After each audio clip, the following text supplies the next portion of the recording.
right, I wonder if you are like me and for a very long time in your yoga practice, you really struggle to step through from a down dog into a high lunge or one of the other poses.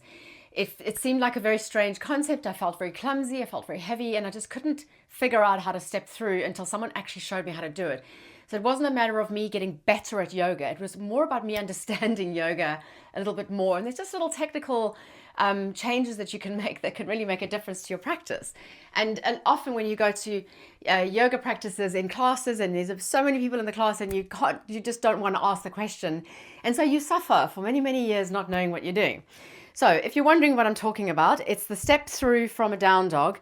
So I'll come into a down dog, and you are happily comfortable in your down dog.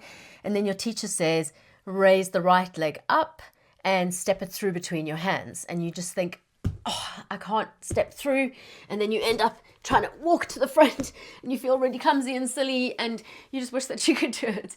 So I'm going to try and help you take away that myth of it being difficult. So coming into your down dog, lift the hips up, pressing the chest towards the thighs. You're going to lift the right leg up, and then you're going to bend the left knee. So the standing leg is going to be bent to give you more projection to push yourself forward.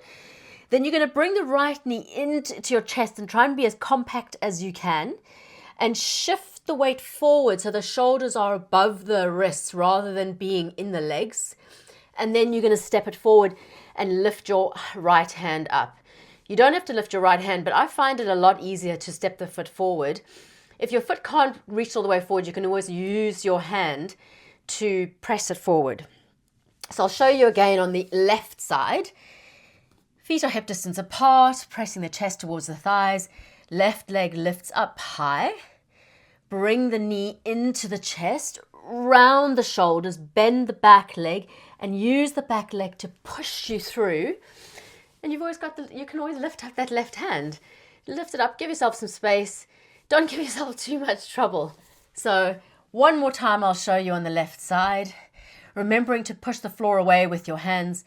So lifting the leg up, bring it into the chest, round the shoulders with your cat spine, and then step it through.